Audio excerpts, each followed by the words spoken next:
Salut à tous et bienvenue pour une nouvelle vidéo. Et ça y est les amis, enfin le moment que l'on attendait tant en 2023. It's Race Week, nous sommes dans une semaine de Grand Prix de Formule 1. Notre sport préféré est de retour ce dimanche à Bahreïn. On suivra bien sûr la course en direct ensemble sur cette chaîne YouTube. Mais auparavant, on va revenir sur les essais hivernaux qui se sont déroulés sur ce même circuit de Sakhir jeudi, vendredi et samedi dernier.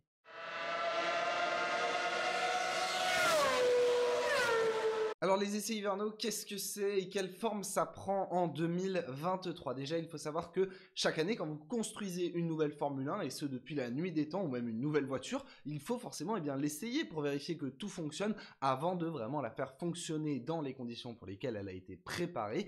Mais ces essais sont devenus extrêmement réglementés pour diverses raisons, notamment de limitation des coûts de déplacement. Ça rejoint de nombreuses mesures qui ont déjà été mises en place depuis de très nombreuses années, mais c'était plutôt pour des mesures d'équité.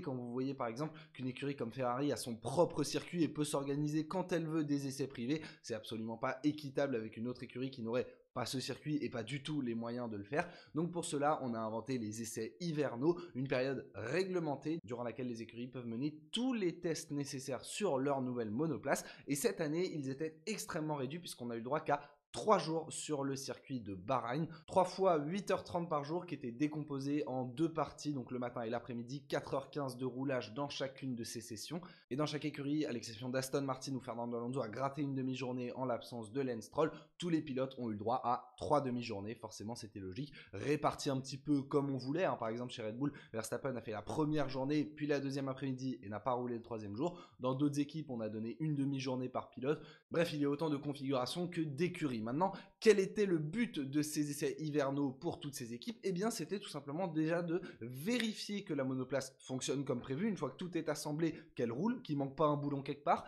mais aussi que l'on a des données qui correspondent avec tout ce que l'on avait vu lors des très nombreuses simulations, parce que oui, on a le droit à de la soufflerie, on a le droit à des simulations en CFD, mais malgré tout, on n'est jamais sûr à 100% qu'il va y avoir une bonne corrélation entre la simulation et la piste. Donc c'est vraiment un moment extrêmement important que de vérifier si les données que l'on retrouve donc sur le circuit et à l'usine sont les mêmes. Si c'est le cas, c'est déjà une bonne nouvelle, ça avance bien. Si c'est pas le cas, on est vraiment mal. Et pour ce faire, les écuries disposent d'outils que l'on retrouve chaque année et qui font le charme de ces essais hivernaux, à l'image des grilles de capteurs où l'on met énormément de capteurs tout au long de la monoplace. Là, c'est pour capter les flux d'air, donc vérifier que l'air va bien là où on avait prévu qu'il aille en fonction des différents appendices aérodynamiques. Et c'est ce que l'on retrouve aussi avec la fameuse peinture Flovis, une peinture fluorescente. Alors je dis une, mais en fait il y en a énormément. On a vu du vert, du orange, du jaune, du blanc, enfin il y en avait toutes les couleurs. On en appose sur la monoplace, on la fait rouler et on voit les lignes que forme l'air avec cette peinture pour vérifier que cela correspond bien avec ce qui était attendu en termes de performance des éléments aérodynamiques. Ces essais, on a eu l'immense chance qu'ils soient diffusés, qu'il y ait des photographes, des journalistes sur place. On a eu beaucoup d'informations, ce qui n'est pas toujours le cas. Déjà, avant la F1 TV, il n'y avait quasiment aucune couverture. Mais auparavant, on avait quelques journalistes sur place, quelques photos qui fuitaient un peu, mais on avait quand même assez peu d'informations. Là, on a vraiment pu en voir beaucoup sur toutes les monoplaces et tous les concepts, et notamment découvrir la dernière qui s'était encore cachée, la Red Bull RB19, championne du monde en titre, qui a révélé une évolution en douceur d'après l'équipe. Et effectivement, c'est ce que l'on retrouve, le même concept qu'en 2022, mais qui a été retravaillé, affiné, poussé. On le retrouve notamment avec les pontons, c'est ce qui se démarque le plus sur les F1 modernes. On a toujours ce gros ponton avec une sorte de descente au milieu qui caractérise vraiment la Red Bull, même si notamment McLaren l'a plagié cette année. A noter que ce ponton, il y a un énorme écart avec le fond plat en dessous à l'entrée, et d'après Albert Fabregas, journaliste sur place, c'est le plus grand écart qu'il y a à cet endroit-là parmi toutes les monoplaces de la grille. Et on note également une nouvelle forme d'aileron avant, un petit peu plus rectangulaire, appuyé sur le deuxième plan horizontal, qui ressemble un petit peu à celui de la Ferrari. Bref, une nouvelle Red Bull qui est dans la lignée de sa prédécesseur, et on va voir qu'en termes de performance, ça a l'air d'être aussi le cas.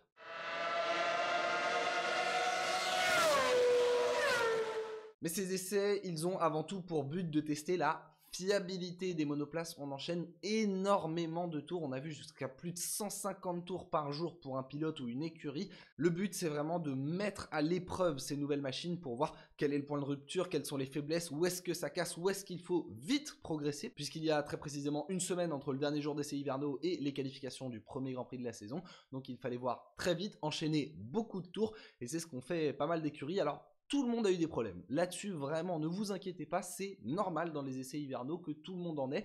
Simplement, il y en a qui en ont plus que d'autres et ça donne des petites indications pour la suite de la saison qui a un petit peu de retard à rattraper finalement. À noter que le circuit de Bahreïn n'est pas forcément le plus propice d'après tous les pilotes parce que déjà les conditions sont extrêmement particulières. La météo là-bas, vraiment, ça change toutes les 2 secondes, ça fait du chaud, du froid, le jour, la nuit. Enfin, il y avait vraiment beaucoup de variations, c'était assez compliqué à interpréter. C'est un circuit où il y a des hautes vitesses de pointe, où il y a quelques virages lents, quelques virages rapides, mais pas tant que ça. Il n'est pas aussi polyvalent que le circuit de Barcelone. On peut peut-être pas étudier autant de choses. Et il y a énormément de boss qui ont fait subir pas mal de monoplaces. On a retrouvé des pièces détachées chez beaucoup d'écuries, à l'image de Haas, Mercedes, Alfa Romeo, AlphaTauri ou encore Red Bull. J'en ai peut-être oublié d'ailleurs, mais bref.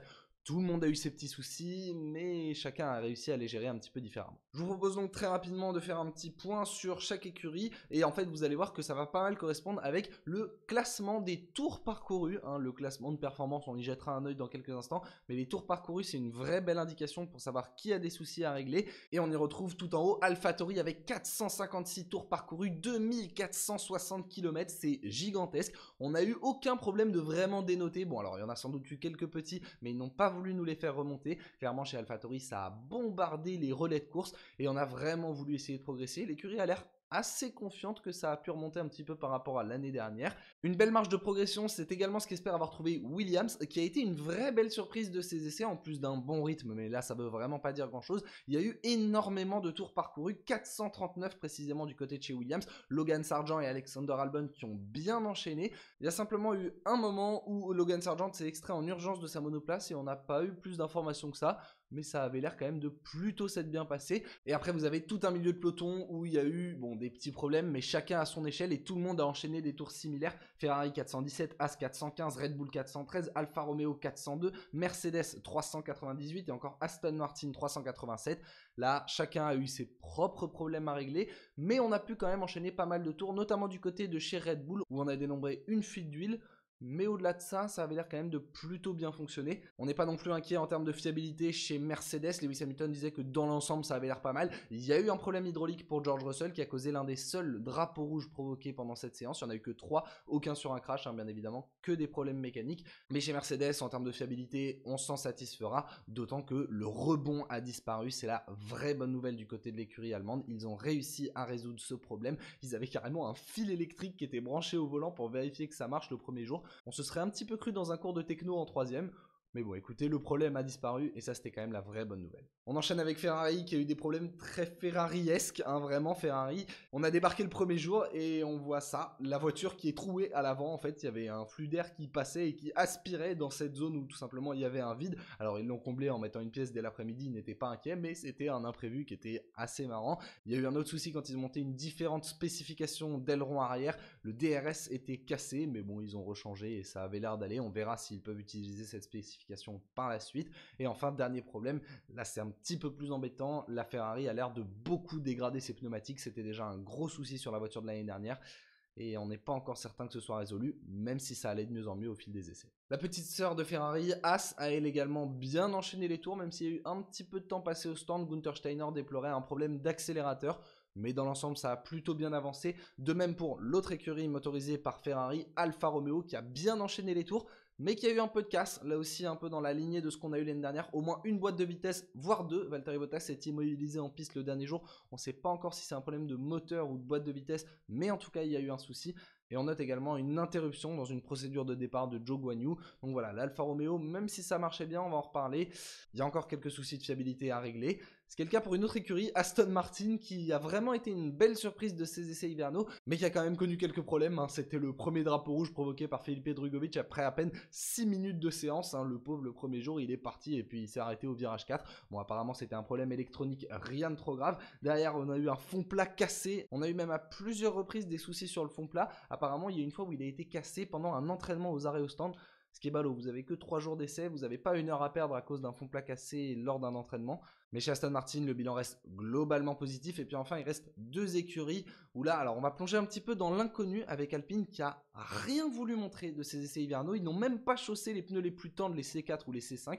Vraiment, ils n'ont rien montré, mais il n'y a pas eu l'air d'y avoir trop de soucis. Pourtant, il n'y a pas eu tant de tours que ça qui ont été effectués. 353, on a vu à plusieurs reprises du travail sur les suspensions. Mais les pilotes ont l'air extrêmement heureux, ce qui est assez paradoxal parce qu'on les a vus plutôt naviguer en fond de peloton. Bon après, voilà, comme je vous l'ai dit, ils cherchaient pas la performance, Pourtant, les pilotes sont très satisfaits de la nouvelle monoplace, donc on a vraiment hâte de voir. Parmi les problèmes quand même qu'on a pu noter, il y a du rebond sur cette voiture en ligne droite. Alors, est-ce que c'est dû uniquement au circuit Bosley de Bahreïn ou est-ce que cette voiture a des petits défauts de conception? Réponse dans une semaine. Et en revanche, là où on est vraiment inquiet, c'est du côté de chez McLaren. Chez McLaren, là, vraiment, ça sent pas bon du tout. On dit qu'on n'a pas atteint certains objectifs de développement. Will Buxton a rapporté qu'il a vu Lando Norris mettre un coup de poing dans un mur bon alors pas très violemment, mais quand même un petit peu de rage. On a eu des problèmes vraiment particulier. L'année dernière, il y avait eu des problèmes de frein. Bon, c'était inquiétant, très inquiétant, mais c'était un problème à résoudre. Là, il y a eu des problèmes sur les déflecteurs qui étaient cassés à plusieurs reprises, qui sont allés carrément jusqu'à réparer avec du scotch. Alors, ils n'étaient pas très inquiets. Ils disaient qu'ils rapporteraient une pièce plus solide pour le Grand Prix, mais ils ont perdu beaucoup de temps de roulage. C'est eux qui ont fait le moins de tours de piste. Seulement 312 boucles à leur actif. On est vraiment inquiet du côté de chez McLaren. On va attendre de voir malgré tout ce que ça va donner la semaine prochaine. Mais au moment de faire une ébauche de classement, on n'a pas envie de les mettre tout en haut.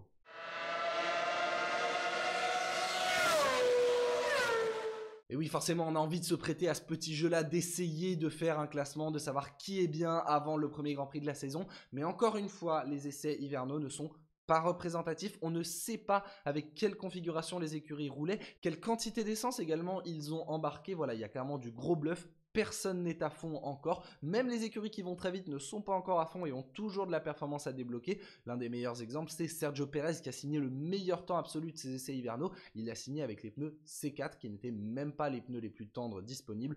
Donc clairement, on va modérer tout cela. Mais à partir des échos que l'on a du paddock, de différentes écuries, de Julien Febvre notamment qui a donné une idée de sa hiérarchie, ça nous permet de faire une première ébauche de classement avec une tendance qui commence à se dégager vraiment. Je mets des grosses limites parce qu'on attend de voir encore une fois le week-end prochain. Mais ce à quoi on s'attend à l'heure actuelle, c'est de retrouver une fois de plus Red Bull tout en haut. La voiture fonctionne extrêmement bien, très peu de problèmes, ça roule vite. Verstappen n'était même pas là sur la fin pour signer les meilleurs temps.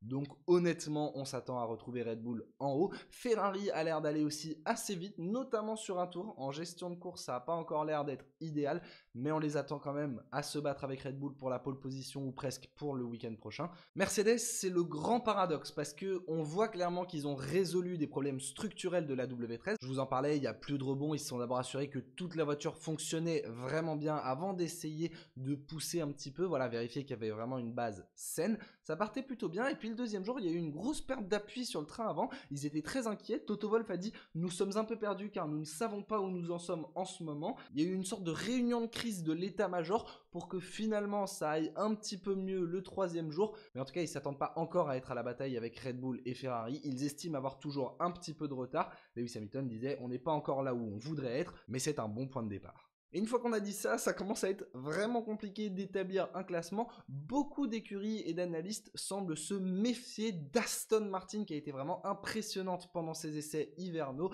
L'écurie britannique semble continuer dans la lignée de sa progression fulgurante de 2022. Mais la question c'est jusqu'où? Est-ce qu'ils vont être au niveau d'Alpine? Est-ce qu'ils vont être carrément au niveau de Mercedes? Certains les imaginent à cet endroit-là. Toto Wolff a affirmé qu'il pouvait aller jusqu'à être deuxième la semaine prochaine. Bon, on va peut-être tempérer un petit peu là-dessus, mais en tout cas, Aston Martin semble être une vraie bonne surprise de ces essais hivernaux. Et la question par rapport à ça, c'est où se retrouvera Alpine, donc en comparaison avec l'écurie britannique.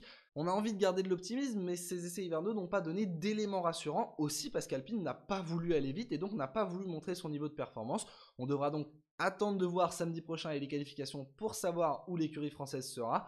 On espère retrouver les deux pilotes français en Q3, mais là-dessus, il faudra attendre de voir. Et derrière, on arrive dans le milieu de peloton. Et alors là, vraiment, ça a l'air d'être extrêmement serré. Il y en a un peu de partout. Il y en a qui n'ont rien montré en termes de performance à l'image d'AlphaTauri qui a enchaîné les relais de course. Il y en a au contraire qui ont beaucoup plus montré comme Williams. Mais est-ce que ce sera suffisant pour trouver un classement là-dedans? Vraiment, bon courage. Le mieux, c'est que vous me donniez le vôtre dans les commentaires. D'après les différentes analyses qu'on a, je vais essayer quand même de tirer quelque chose. On pourrait mettre pourquoi pas Alfa Romeo en haut de ce milieu de peloton, donc malgré tout derrière Alpine et surtout Aston Martin, mais à partir de la deuxième moitié de classement on verrait Alfa Romeo Pourquoi pas McLaren, parce que McLaren, même s'ils disent n'avoir pas atteint leurs objectifs de développement, si leur objectif c'était d'être au niveau de Mercedes et qu'ils se retrouvent juste un tout petit peu en dessous d'Alpine, bon bah oui, forcément eux seront déçus, mais ce sera pas si catastrophique. Donc on attend de les voir, j'ai envie de les placer 7ème pour l'instant, ça pourrait être moins bien s'ils n'arrivent pas à résoudre leurs problèmes. Derrière, on peut retrouver pourquoi pas AC AlphaTauri un petit peu à la bagarre, et quid de Williams, parce que Williams c'est quand même l'écurie qui a le plus progressé en termes de chrono par rapport aux essais hivernaux de la saison dernière. Donc on n'a quand même pas envie de les voir tout au fond du peloton. C'est vraiment extrêmement difficile de dégager une hiérarchie et de toute façon cela variera selon les circuits. Il y a des circuits qui vont mieux convenir à certaines voitures qu'à d'autres et ça changera assez souvent. Finalement c'est tout ce qu'on demande, de la grosse bagarre pour les deux championnats tout au long de la saison. Sur ce, bien écoutez, merci à tous d'avoir regardé cette vidéo, j'espère qu'elle vous aura plu. Ça y est, on est dans le retour de la F1 et pour bien se préparer à cela, on se retrouve mercredi pour un guide sur la saison 2023 de Formule 1, le rappel de tous les enjeux. Ce jeudi, le récap de l'actu F1, on aura peut-être la réponse pour savoir qui conduira l'Aston Martin. Et puis après, c'est le week-end de Formule 1 et on se retrouve dimanche donc pour le Grand Prix de Bahreïn. D'ici là, écoutez, le plus important, c'est que vous vous portiez bien. Et sur ce, moi je vous dis à la prochaine. Ciao, ciao.